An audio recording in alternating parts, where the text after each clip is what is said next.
This is Bophelong, a place of hope. My name is Pule Molebati. A very good evening to you.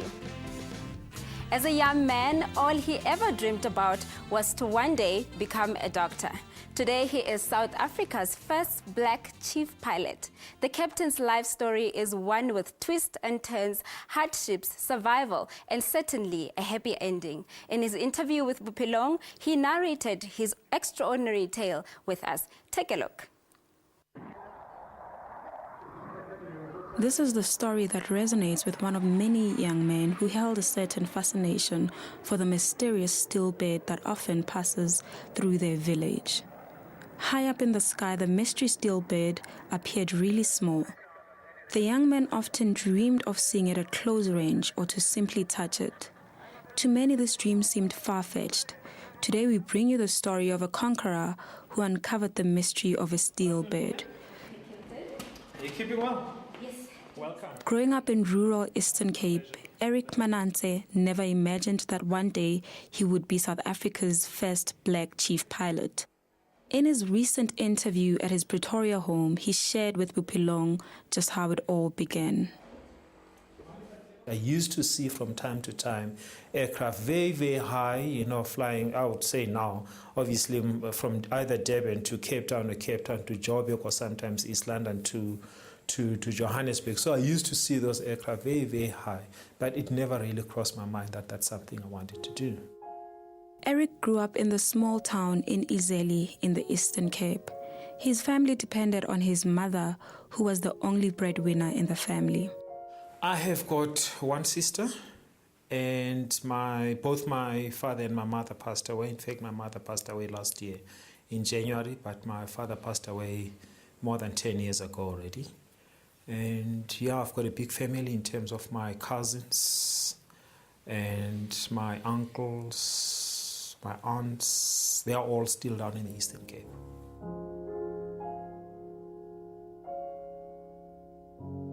Growing up in a small village, Eric would often have to walk long distances to school, but he never missed one day of school.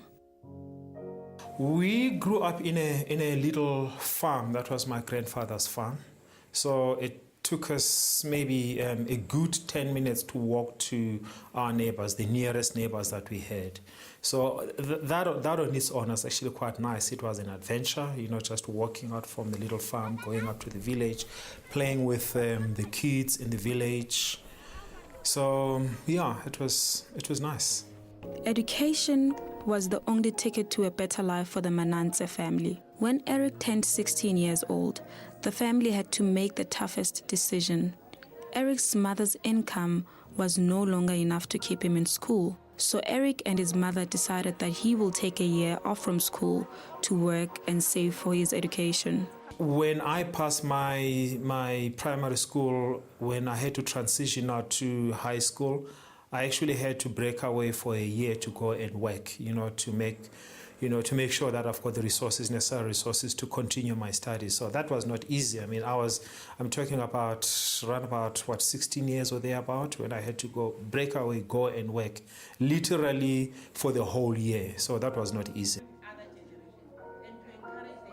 A year later, Eric returned to high school and would later complete his matric. Eric thought he would finally get one step closer to his dream of becoming a doctor by studying medicine, but his matric results could not afford him the opportunity to obtain the bursary. Once again, he was forced to put his dream on hold. I wanted to be a doctor. I wanted that white coat, but I knew when I went to work, there was one reason why I went to work, one purpose, one objective. It was for me to get money, to go back to school and to further my studies. With Eric's persistence and determination to get ahead and have a career in medicine, will he be able to achieve the goals he had set for himself? Will he obtain his qualification in medicine? The story of Captain Eric Manantse continues right after the short break. Stay right here.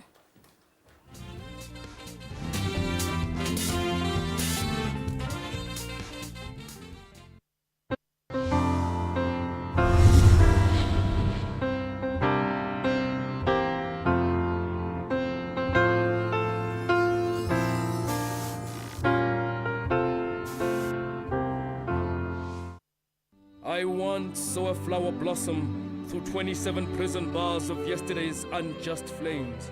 I felt an old woman's anticipation for the country's first open elections. And I heard the loud celebrations of that flower's historic inauguration. I was there when Unity sang of how the Springbok never held anything back, and we saw a first-time band of 11 men, Shibobo possibility throughout the land. At the foot of Africa, time remembers how truth can reconcile a people. We carved our name into space, and on the world stage, our art stood united. When we blow that vuvuzela, the whole world goes into a trance. And even in that tearful hour of the flower's separation, we are a people who see the music and hear the flowers dance. SABC, sharing 20 years of inspiration. Your World provides trusted world, continent, and local stories. We deliver breaking news from across the globe and information on the latest top stories on business, technology, politics, and sport. Analysis of the big global business and economic issues as they affect consumers and investors. Make sure you don't miss Your World, weekdays between 11 and 12 midnight. We keep the nation fully informed.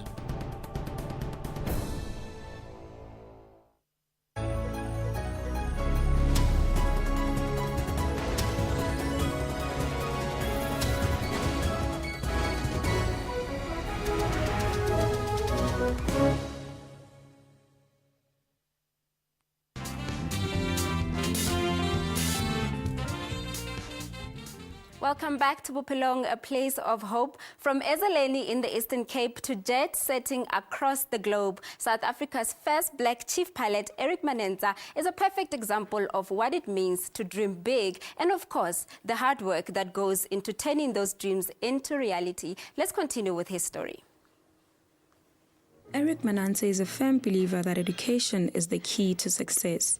When his matric results could not afford him a bursary to further his studies, he worked and saved money to pay for his tertiary education. While working at Eskom, he came across an advert in the local newspaper that changed his life for good. I also stumbled across an advert on the local newspaper where the then Siska government was looking for pilots or young men to be trained as pilots up to the private pilot license. And I decided to venture into that. Eric joined the Aviation Academy. While in training, he fell in love with the craft and never looked back since. It's like a bug hitting you. It was when I was introduced into flying, then I realized that, in fact, we had about 3 sessions before we actually went for the full training. Obviously, they were trying to filter out those that were not suited for flying. The very second session I went into the air, I knew that that's something I wanted to do. It was on a Monday, I can tell you that. It was on a Monday. Obviously, we were very anxious, all of us, we were very anxious to get onto the aeroplane. And, we had the guys from overseas, from Israel that came down to do the assessment, etc., etc. So, like I said, when I got onto that aeroplane, obviously you couldn't maneuver the controls, or you could maneuver the controls, but you had no idea what they were actually doing to the aeroplane. But that was part of the assessment. And when we came back, when we landed after that day, I actually wanted to go back into the air again. So that's the kind of feeling that I got. Eric was a part of a group of the first black man who joined the aviation at that time, so he knew he had to work twice as hard to earn his pilot license. This issue of, being the first black man, it didn't cross our minds. The reality was that, we were getting into aviation, or I was getting into aviation, and the love for, I think, the subject got into me, and I was overwhelmed. I have to be honest about it. So it grew inside me, and I got this excitement. I just wanted to do better and better every day. In 1994, he joined the South African Airways. For Eric, this was a dream come true. It was not easy. I hate to say that, but I'm stating the reality. It was not easy. Remembering, of course, the fact that we were the first to join South African Airways, the first non-white to join South African Airways. And it was the time when the company was going through serious transition, of course. So we were part of that transition, and as you know, transition can be nice, transition can be easy, transition can be tough as well. So for us, it was not easy.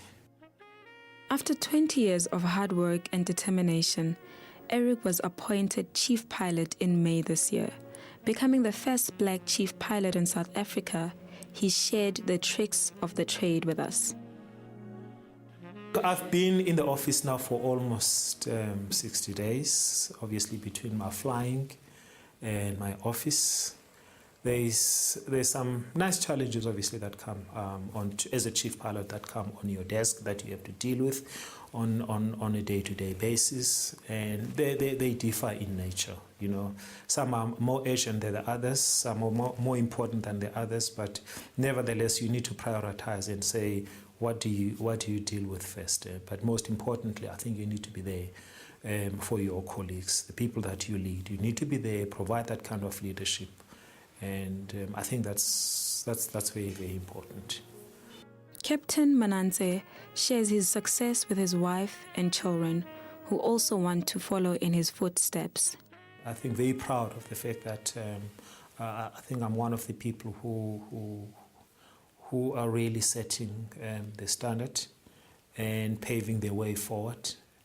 But you won't hear a lot about my family talking about it, because I suspect I've got a very modest family. I suspect, I'm not too sure. But obviously, when the news broke, everybody was excited, telephone calls, kids coming together, you know, bringing a bottle of champagne, especially my son, who's currently working as well. So, but it doesn't go beyond that, like I said. And the little one, ironically, she is fond of aeroplanes, very fond of aeroplanes. I think she might be the one, but we'll wait until she grows up. When asked for his formula to success, this is what the captain had to say. I suppose history is not something that really gets into my mind and all those kind of things. What I'm very grateful about is the fact that I can motivate and I can stimulate the young children, the young kids that are coming up to say, whatever you want to do, it's within to a very large extent, it's within your reach. I think if there's anything that I can talk about, really about my role, with respect to the people around me, the society, the nation, etc. And I think where we are as a nation, as a nation in transition, I would say, hopefully, I have provided, I have been a role model to the kids that are coming up to say, whatever it is that you want, it is within your reach. Indeed, South Africa is not only a country of miracle, it's also a country of firsts. If the captain can do it, so can you. Bophelong continues right after the break.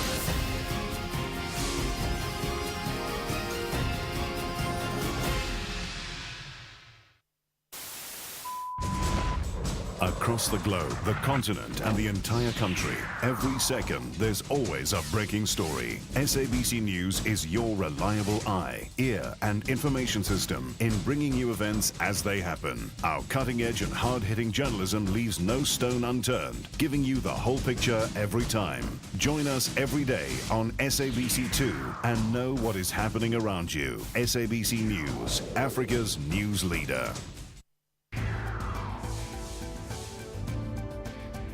Do you think that the media has then fully unpacked of what these strikes could possibly do to the economy if it's going to that extent of a recession? It doesn't mean that when we solve the mining strike that suddenly the GDP is going to go and increase and we're all going to go and have an economic Very boom. true, So yes. we've got to go and look at that fact as well. Obviously, the media, can't touch on absolutely everything. It is a very complicated situation. Watch Media Monitor with me, Alicia Jali, Sundays at 9 a.m. only on the SABC News channel.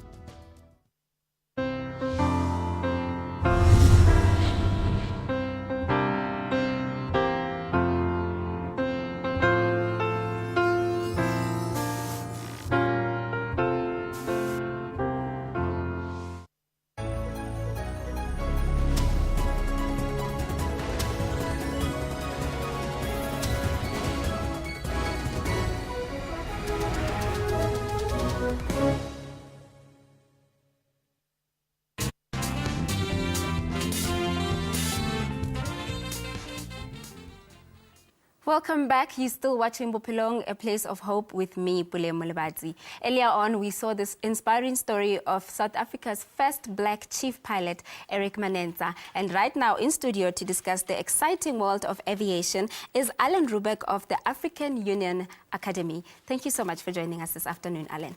Thank you very much, Bophelong. It's really a privilege to be here.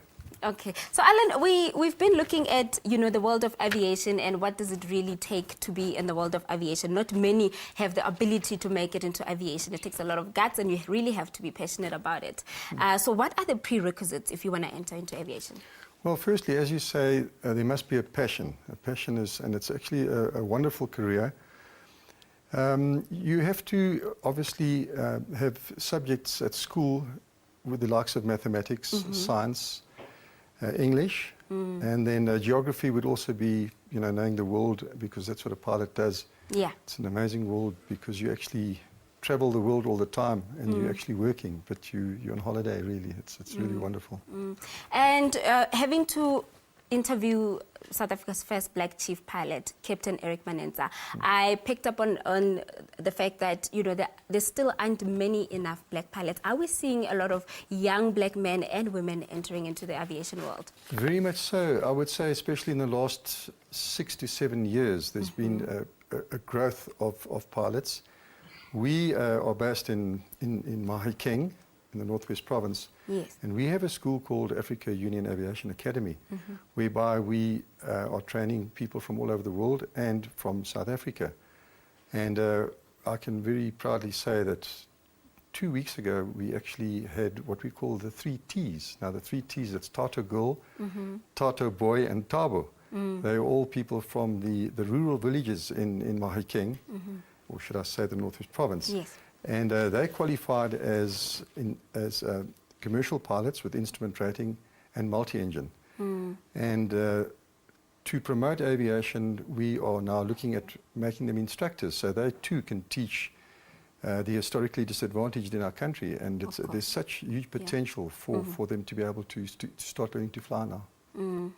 And of course, to those aspiring up-and-coming pilots, where does one get funding? Is funding still a problem if you want to get into aviation? Are there funding opportunities out there? Yes, there are. We would like to see a lot more funding because it's a very expensive career. But there's the TITA in South Africa, and there's also the Northwest government who are playing a very, very important role in the sponsoring of pilots. We are now also looking at moving into the Northern Cape, where we've had very, very positive discussions whereby the Northern Cape government would also like to give the opportunity for the people to learn to fly. And you shared with me earlier that you've been flying for almost all your life. And right now you are the founder of the African Union Aviation Academy. What does it take to do what you do? I think, in the sphere of aviation, you either become an airline pilot or you become an instructor. And my passion is to teach people. It's been my passion, and at this stage we've taught how possibly the school has had in the last 5 years, we've had over 600 pilots go through, which is a lot of pilots, and it's from all over South Africa, which is very, very nice, and especially seeing the young black ladies coming through now. Yes, yes. And people of all race. It's really, really wonderful. And Alan, also the question that I wanted to ask was, are we, as South Africans, are we able to now say that, the opportunities are out there and they are enough for everybody else that want to enter into any profession? But now, because we're talking specifically about aviation, what are the challenges, especially if you have to get into flying school and then having to earn your pilot license? Can anybody that's got the goal and they want to be able to get where you are today, can anybody be able to achieve this? Yes, it's a very expensive to go out and get it, but the passion is so strong that you find that we've even had some people working in the restaurants just to make sure that they can make ends meet, and you can't pay for your license, but they make ends meet by going to do whatever they can in order to get money. And I think it's so important that aviation is such a special career that we should really look at training people, and especially in our country, because we need pilots, and I think the more pilots we can get, and we are known as one of the world's best academies, well, I beg your pardon, the world's best aviation syllabuses in the world. Yes. Okay. And you mentioned funding earlier on. What are the funding opportunities that are available that people can look out for? Right, well, you can apply to TITA, and then you can also talk to the government, the different spheres of the government. The Department of Transport is one that especially would be a good one to talk to as far as funding is concerned. And then possibly education. The Department of Education would also lend a helping hand. What are the stages that one has to go through to finally get your license to fly solo? All right. Well, to fly solo means that you fly alone by yourself for the first time in your life. And what's so special about it, it only happens once in your life. Okay. You only go solo once. And to do that, first of all, you've got to get, a current medical. Thereafter, you have to do a student pilot, you apply for a student pilot license from our Civil Aviation Authority. Once you've got that, then you go and do necessary training. There are different sequences which you have to do. And then you have to show not only the instructor, but you show yourself you have the ability to take off and land for the first time. And that's what a first pilot's about. It only happens, and it's a memory that everybody carries for the rest of their life. You never forget that. I can imagine. So, Alan, what does it take to get the first PPL? To get the first PPL, you need 40 hours. And then you need to do 8 subjects. And once again, you need the medical, and to pass the navigation, which is flying from A to B, flying, for argument's sake, from Johannesburg to possibly Pilanesberg, and then to Bafokeng and back here again, to show your ability that you can navigate, because you become pilots to be able to fly to different destinations. And then you also have what you call the practical flight test, which is the test whereby you show your skills to be able to handle stalling, steep turning, descending, taking forced landings, and then the theoretical side, which I've already mentioned. Yes. You mentioned earlier on about the medical aspect that one has to undergo. So what are we talking here when we're looking at, in terms of being fit? What does one have to do, in terms of their fitness? Well, I think as a pilot, you have to be fit. You've got to watch your weight, and you've got to weight. Yes. So weight really does count. Weight does play an important part, and to be physically fit, to make sure you get your exercise, and to just have a good, healthy body and a healthy mind. So now, if I want to get into aviation, and I've seen online, there's quite a lot of aviation school and flying school out there. How do I pick the right one? I would say to get the right school, you must have a school that has passion.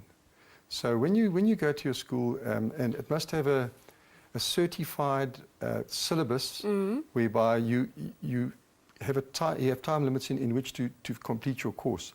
It's not getting there and do it day by day. You must have a structured course. At the end of every single week, you must have a progress report, which will get sent to, depending who is funding the pilot. And you've got to keep hands on, and actually the pilot becomes, as an instructor, becomes part of your life. You've got to take him through every phase, and if he has a problem, you have to identify the problem. Now, if you cannot break through on that problem, you get another instructor in because some people are different. But the big thing is I would say, you must have also a well-renowned and aviation certified academy, or an approved ATO. Just to look at current affairs, we've had quite a lot of accidents that have happened in aviation worldwide. Everybody has been paying attention to quite a bit of accidents. Do this impact on young aspiring pilots in a negative way? Will it scare them and think, I don't want to fly anymore? What's your take on that? Yes, I think it has a negative impact on the world, people in general, but on pilots it has. And it just makes you say to yourself, listen, I've really got to up my game all the time. And that is one thing about flying. You've got to keep current, you've got to do recency, you've got to fly, you've got to train all the time. It's a matter of you train for the rest of your life. One would think that because aviation is such an exciting profession, and I personally admire the pilots. I wish I had the guts to fly. I have a fear of flying. So the question I wanted to ask is, are there many job opportunities? Are you guaranteed a job the minute you get your license? No, you aren't guaranteed a job. Now, what I recommend people do is possibly to go out there and look for a job. It doesn't matter what you have to do to try and get into a job, whether you even work behind a desk, but you already have your license. And then, yes, and also, as I said, to become an instructor and just to be around and keep sending out your CV. Yeah. And because it's a very, very expensive career. And to get that job, when you do get your job, look after it. And as you well know, in aviation, new technology every single day, every single week, so you've got to keep up your game all the time. So now, this is for me. I do apologize to the viewers at home. What's your life like as a man who's been flying most of his life? So what is your schedule like? My schedule is fairly hectic. We get up in the morning and we're either teaching or we're busy flying somewhere.